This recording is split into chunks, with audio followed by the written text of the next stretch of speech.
This is a tuberculosis ward. And at the time this picture was taken in the late 1800s, 1 in 7 of all people died from tuberculosis. We had no idea what was causing this disease. The hypothesis was actually it was your constitution that made you susceptible.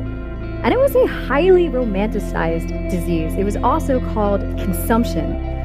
And it was the disorder of poets and artists and intellectuals. And some people actually thought it gave you heightened sensitivity and conferred creative genius. By the 1950s, we instead knew that tuberculosis was caused by a highly contagious bacterial infection, just slightly less romantic. But that had the upside of us being able to maybe develop drugs to treat it. So doctors had discovered a new drug, iproniazid, that they were optimistic might cure tuberculosis. And they gave it to patients, and patients were elated. They were more social, more energetic. One medical report actually says they were dancing in the halls. And unfortunately, this is not necessarily because they were getting better. A lot of them are still dying. Another medical report describes them as being, quote unquote, inappropriately happy. And that is how the first antidepressant was discovered.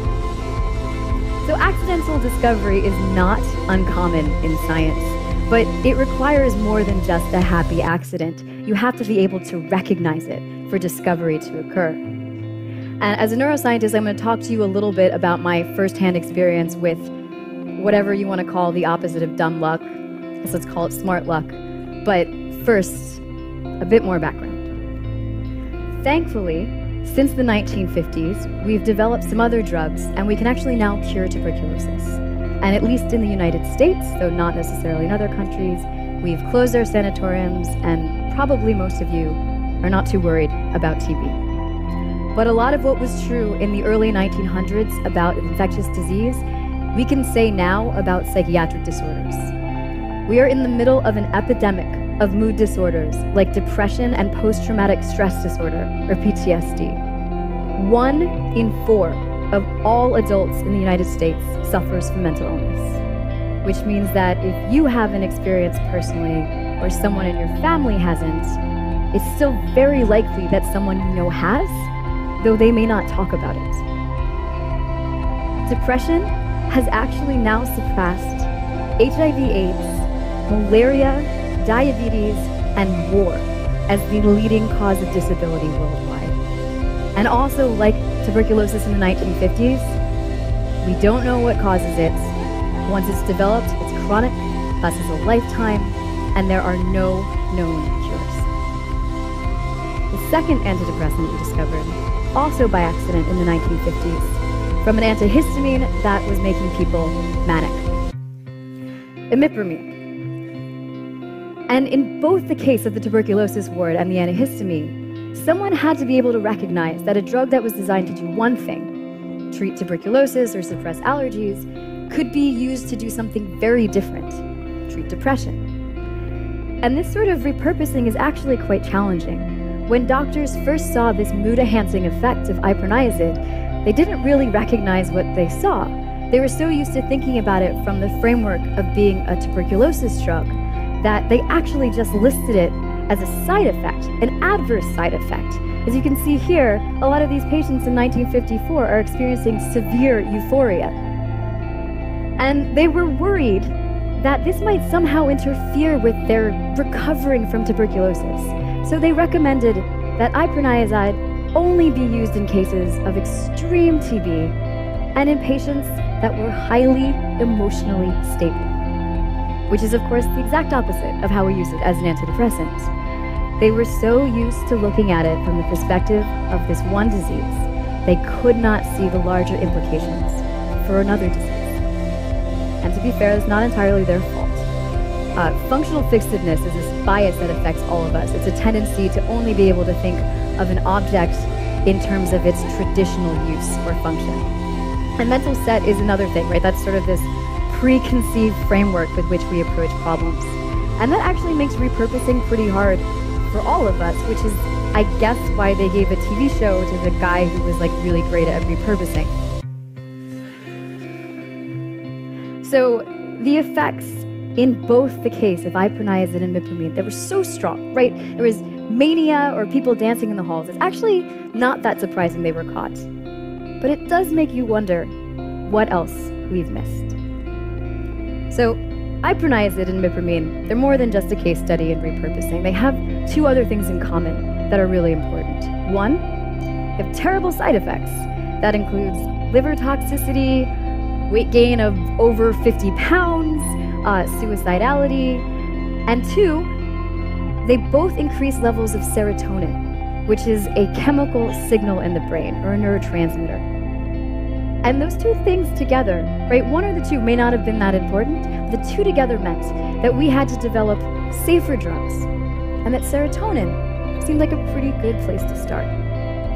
So we developed drugs to more specifically focus on serotonin, the selective serotonin reuptake inhibitors, so the SSRIs, most famous of which is Prozac.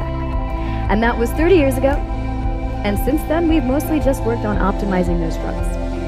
And the SSRIs, they are better than the drugs that came before them, but they still have a lot of side effects, including weight gain, insomnia, suicidality, and they take a really long time to work, something like 4 to 6 weeks in a lot of patients. And that's in the patients where they do work.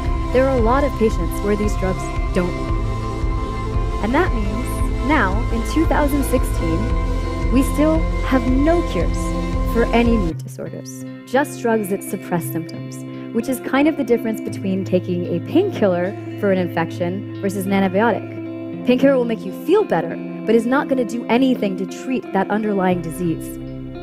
And it was this flexibility, right, in our thinking that let us recognize that iproniazid and mipramine could be repurposed in this way, which led us to the serotonin hypothesis, which we then, ironically, fixated on. This is brain signaling, serotonin, from an SSRI commercial. In case you're not clear, this is a dramatization.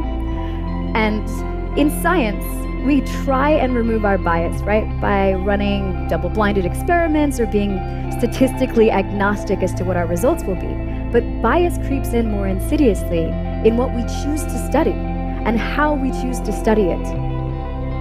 So we've focused on serotonin now for the past 30 years, often to the exclusion of other things. We still have no cures. And what if serotonin isn't all there is to depression? What if it's not even the key part of it? That means no matter how much time or money or effort that we put into it, it will never lead to a cure. In the past few years, doctors have discovered probably what is the first truly new antidepressant since the SSRIs, Calypsol. And this drug works very quickly, within a few hours or a day, and it doesn't work on serotonin. It works on glutamate, which is another neurotransmitter. And it's also repurposed. It was traditionally used as anesthesia in surgery. But unlike those other drugs, which were recognized pretty quickly, it took us 20 years to realize that Calypsol was an antidepressant, despite the fact that it's actually a better antidepressant probably than those other drugs. It's actually probably because of the fact that it is a better antidepressant that it was harder for us to recognize. There's no mania to signal its effects. So in 2013, up at Columbia University, I was working with my colleague, Dr. Christine Ann Denny, and we were studying Calypsol as an antidepressant in mice. And Calypsol has like a really short half-life, which means it's out of your body within a few hours. And we were just piloting, so we would give an injection to mice, and then we'd wait a week, and then we'd run another experiment to save money. And one of the experiments I was running, we would stress the mice, and we used that as a model of depression. And at first, it kind of just looked like it didn't really work at all. So we could have stopped there. But I have run this model of depression for years, and the data just looked kind of weird. It didn't really look right to me. So I went back, and we reanalyzed it based on whether or not they had gotten that one injection of Calypsol a week beforehand. And it looked kind of like this. So if you look at the far left, right, you put a mouse in a new space. This is the box. It's very exciting. A mouse will walk around and explore, and you can see that pink line is actually the measure of them walking. And we also give it another mouse in a pencil cup that it can decide to interact with. This is also a dramatization, in case that's not clear. And a normal mouse will explore, it will be social, check out what's going on. If you stress a mouse in this depression model, which is the middle box, they aren't social, they don't explore, they mostly just kind of hide in that back corner behind a cup. Yet the mice that had gotten that one injection of calypsol here on your right, they were exploring, they were social, they looked like they'd never been stressed at all, which is impossible. So we could have just stopped there. But Christine had also used calypsol before as anesthesia. And a few years ago, she had seen that it seemed to have some weird effects on cells and some other behavior that also seemed to last long after the drug, maybe a few weeks. So we're like, okay, maybe this is not completely impossible, but we're really skeptical. So we did what you do in science when you're not sure, and we ran it again. And I remember being in the animal room, moving mice from box to test them. And Christine was actually sitting on the floor with a computer in her lap, so the mice couldn't see her, and she was analyzing the data in real time. And I remember us yelling, which you're not supposed to do in an animal room where you're testing, because it had worked. It seemed like these mice were protected against stress, or they were inappropriately happy, however you want to call it. And we were really excited. And then we were really skeptical because it was too good to be true. So we ran it again. And then we ran it again in a Ptsd model. And we ran it again in a physiological model where all we did was give stress hormones. And we had our undergrads run it.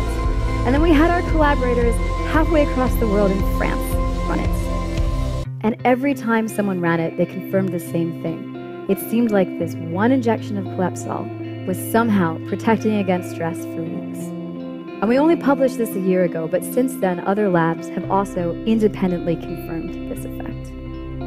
So we don't know what causes depression, but we do know that stress is the initial trigger in 80% of cases. And depression and PTSD are different diseases, but this is something they share in common, right? It is traumatic stress, like active combat or natural disasters or community violence or sexual assault that causes post-traumatic stress disorder. And not everyone that is exposed to stress develops a mood disorder. And this ability to experience stress and be resilient and bounce back and not develop depression or PTSD is known as stress resilience. And it varies between people. And we have always thought of it as just sort of this passive property, right? It's the absence of susceptibility factors and risk factors for these disorders. But what if it were active? Maybe we could enhance it, sort of akin to putting on armor. We had accidentally discovered the first resilience-enhancing drug. And like I said, we only gave a tiny amount of drug, and it lasted for weeks. And that's not like anything you see with antidepressants, but it is actually kind of similar to what you see in immune vaccines. So in immune vaccines, right, you'll get your shots, and then, weeks, months, years later, when you're actually exposed to bacteria, it's not the vaccine in your body that protects you, it's your own immune system that's developed resistance and resilience to this bacteria that fights it off. And you actually never get the infection, which is very different from, say, our treatments, right? In that case, you get the infection, you expose the bacteria, you're sick, and then you take, say, an antibiotic, which cures it. And those drugs are actually working to kill the bacteria. Or, similar to, as I said before, right, with this palliative, you'll take something that will suppress the symptoms, but it won't treat the underlying infection, and you'll only feel better during the time in which you're taking it, which is why you have to keep taking it. And in depression, right, and PTSD, here we have your stress exposure, we only have palliative care. Antidepressants only suppress symptoms, and that is why you basically have to keep taking them for the life of the disease, which is often the length of your own life. So we're calling our resilience-enhancing drugs paravaccines, which means vaccine-like, because it seems like they might have the potential to protect against stress and prevent mice from developing depression and post-traumatic stress disorder. Also, not all antidepressants are also paravaccines. We tried Prozac as well, and that had no effect. So if this were to translate into humans, we might be able to protect people who are predictably at risk against stress-induced disorders like depression and PTSD. So that's first responders and firefighters, refugees, prisoners and prison guards, soldiers, you name it.